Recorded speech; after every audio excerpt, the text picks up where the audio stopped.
नमस्कार प्रिय दर्शकों, एक बार फिर आप सभी का स्वागत है हमारी यूट्यूब चैनल प्राचीन ज्ञान सच्चा ज्ञान में। मित्रों, क्या आपको पता है गोमाता ने समस्त स्त्रियों को ऐसा कौन सा श्राप दिया था जिसकी वजह से आज तक समस्त नारी जाति व श्राप भोगना पड़ रहा है। गोमाता का एक ऐसा श्राप जिसे टाला नहीं जा सका। दोस्तों, वह श्राप कौन सा था? जानने के लिए वीडियो को पूरा जरूर देखें। दोस्तों, सच्ची श्रद्धा से कमेंट में जरूर लिखें, जय श्री राम, जय हनुमान। चलिए दोस्तों, वीडियो में आगे बढ़ते हैं और जानते हैं कि गोमाता ने समस्त स्त्रियों को ऐसा कौन सा श्राप दिया था। दोस्तों, एक समय की बात है जब भगवान श्री कृष्ण अपनी राजगद्दी पर विराजमान थे, तब उनके पास देवर्षि नारद मुनि आती है और कहते हैं, हे प्रभु, मैं आज मृत्युलोक में भ्रमण कर रहा था। तभी एक स्त्री ने पूछा कि पहले स्त्रियों के बच्चे होते थे तो वह पैदा होते ही चलने लगते थे, परंतु अब ऐसा नहीं है, यह क्यों? प्रभु, मुझे इस प्रश्न का उत्तर याद नहीं था, इसलिए मैं आपके पास आई। कृपया मुझे इस प्रश्न का उत्तर बताएं। श्री कृष्ण कहते हैं, हे देवर्षि, तुम्हारा यह प्रश्न समस्त स्त्री जाति के लिए अत्यंत महत्वपूर्ण है। अगर तुम इस प्रश्न के उत्तर को जानना चाहते हो तो ठीक है, मैं तुम्हें एक कथा सुनाता हूं। तुमको इस कथा के माध्यम से पता चल जाएगा कि किस वजह से अब स्त्रियों का बच्चा पैदा होते ही चल नहीं पाता है। तब देवर्षि नारद कहती है कि प्रभु, मैं इस कथा को पूरा सुनूंगी, कृपया आप कथा को सुनाएं। दोस्तों, अगर आप भी जानना चाहते हैं कि इस प्रश्न का उत्तर क्या है तो मित्रों, वीडियो को आखिरी तक जरूर देखें और वीडियो को लाइक अवश्य करिएगा। तो मित्रों, श्री कृष्ण कहते हैं, हे देवर्षि, एक नगर में एक रामचंद नामक व्यक्ति रहता था। रामचंद एक स्वार्थी व्यक्ति था।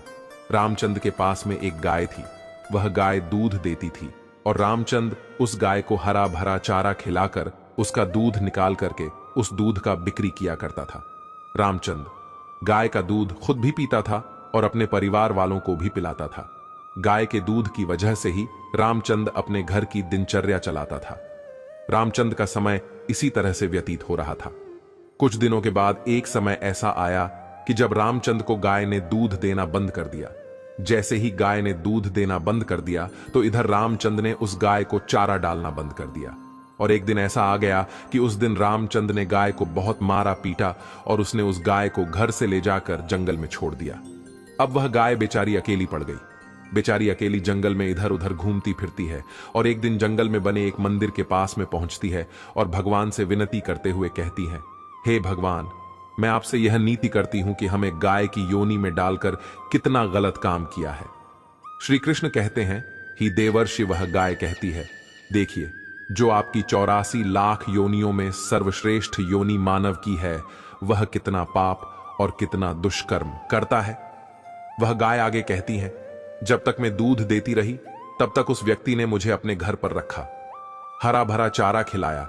जैसे ही मैंने दूध देना बंद कर दिया, उसके बाद में उसने मुझे चारा भी नहीं डाला। इतना ही नहीं, उसने तो मुझे घर से बाहर ही निकाल दिया। अब मैं इधर उधर भटक रही हूं। अब जंगल में चारा खा खा करके, जंगल में घास खा करके मैं अपने पेट को भरती हो। हे भगवान, आपने जो सर्वश्रेष्ठ योनि बनाई है, यह तो कितनी स्वार्थी और लालची योनि है। श्री कृष्ण कहते हैं कि ही देवर्षि नारद, धीरे धीरे समय व्यतीत होता चला गया।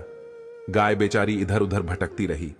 जब भी वह गाय रामचंद के द्वार पर आ जाती है तो रामचंद ने लाठी लेकर के उस गाय को जंगल की तरफ, खेतों की तरफ भागा करके आता है। श्री कृष्ण कहते हैं, ही देवश्री, धीरे धीरे जब वह गाय एक दिन गर्भवती हो जाती है तो अब जैसे ही 3-4 महीने का गर्भ हुआ है तो उसी जंगल से एक स्त्री गुजर रही थी। उस स्त्री ने जैसे ही उस गाय को देखा, उसने मन में सोचा कि यह गाय तो गर्भवती है, मैं एक काम करती है, इस गाय को मैं पाल लेती हूं। जब इसका बच्चा हो जाएगा तो यही गाय मुझे दूध देने लगेगी, तब मैं इसका दूध खुद भी होंगी और साथ ही अपने परिवार वालों को भी पिलागी और बिक्री भी करूंगी। लेकिन जैसे ही वह स्त्री उस गाय को पकड़ने के लिए अपने पति को बुलाने के लिए जाती है और जब तक उसका पति वहां पर आता है तब तक वह गाय वहां से चली जाती है। धीरे धीरे और समय व्यतीत होता गया। श्री कृष्ण कहते हैं, हे देवर्षि, जब उस गाय के प्रसव का समय नजदीक आ गया तब वह एकांत जंगल में सुरक्षित जगह पर जाकर के उस गाय ने एक बछड़े को जन्म दिया। श्री कृष्ण कहते हैं कि ही देवर्षि, प्रसव के कुछ समय बाद वहीं स्त्री उसी जंगल में घास काटने के लिए गई हुई थी। जैसे ही उसने दूर से देखा कि एक गाय ने अपना बच्चा जन्म दिया हुआ है, तब वह स्त्री उसके पास गई और उसने ध्यान से उस गाय को देखा तो बोली कि अरे, यह तो वही गाय है, इस गाय ने तो बछड़ा दे ही दिया। चलो अच्छा हुआ। वह स्त्री सोचती है, अब मैं इस गाय को पकड़कर अपने घर पर अवश्य ले जाऊंगी। जैसे ही वह स्त्री उस गाय के पास से अपने पति को बुलाने के लिए जाने लगती है, तभी गाय ने उसी समय उस स्त्री से कहती है, बहन, आज तुम हमारे ऊपर एक परोपकार कर दो। यह मेंढरा जो बच्चा है, यह पीछे पड़ा हुआ है, इसे उठाकर कि तुम मेरी गर्दन के ऊपर रख दो। मैं अपने बच्चे को लेकर की किसी सुरक्षित जगह पर चली जाऊंगी, क्योंकि यह मेरा बच्चा 8 महीने बाद चलने लायक हो पाएगा। 8 महीने बाद अपने पैरों पर चलेगा। श्री कृष्ण कहते हैं, ही देवर्षि नारद जैसा अब भी है, ऐसा पहले नहीं था। पहले गाय का बच्चा 8 महीने के बाद ही अपने पैरों पर चलने लायक हुआ करता था। श्री कृष्ण कहते हैं, हे देवर्षि, लेकिन जैसे ही उस स्त्री ने गाय की बात सुनी तो बहुत बहुत जोर जोर से हंसने लगी और कहने लगी, तुम्हारा बच्चा इतना गंदा है, इतनी गंदगी में पड़ा है, मैं तुम्हारे बच्चे को उठा करके तुम्हारे कंधे पर क्यों रखूं? मैं तुम्हारे ऊपर यह परोपकार क्यों करूं? जैसे ही उस स्त्री ने उस गाय का बहुत मजाक बनाया, उस समय गाय बेचारी असहाय थी, वह अपने बच्चे को उठा नहीं सकती थी। श्री कृष्ण कहते हैं कि हे देवर्षि, उसी समय दुखी होकर कि गाय ने श्राप दे दिया। उसने श्राप देते हुए कहा कि जाओ, आज तुम्हारा बच्चा जन्म लेने के बाद तुरंत चलने लगता है, लेकिन आज मैं श्राप देती हूं, तुम्हारा बच्चा जन्म लेने की 10 महीने बाद ही अपने पैरों पर चलने लायक होगा। और जो यह मेरा बच्चा आज चल नहीं पा रहा है, और यह आज के बाद पैदा होते ही बहुत जल्द अपने पैरों पर चलने लायक हो जाएगा। श्री कृष्ण कहते हैं, ही देवर्षि, इसी श्राप के कारण स्त्रियों का बच्चा जन्म लेते ही अपने पैरों पर चल नहीं पाता।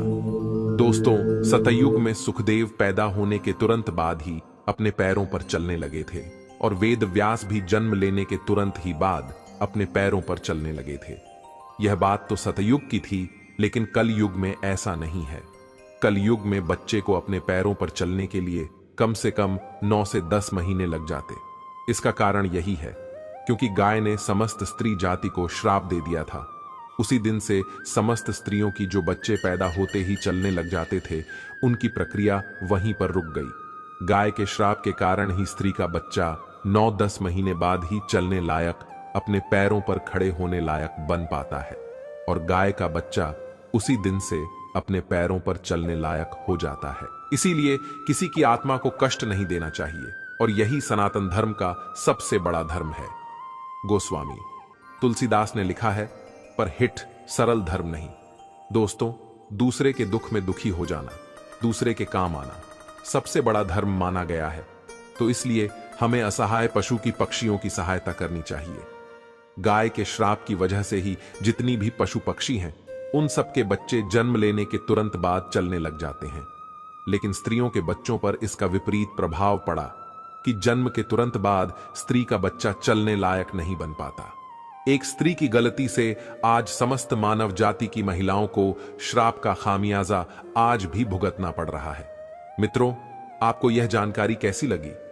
हमें कमेंट में अवश्य बताइएगा, और कमेंट में जय श्री राम अवश्य लिखना। साथ ही अगर आप हमारा चैनल पर नए हैं तो चैनल को सब्सक्राइब अवश्य कर लेना, हो सके तो इस वीडियो को ज्यादा से ज्यादा लोगों तक शेयर अवश्य करें। वीडियो देखने के लिए आपको दिल से बहुत बहुत धन्यवाद।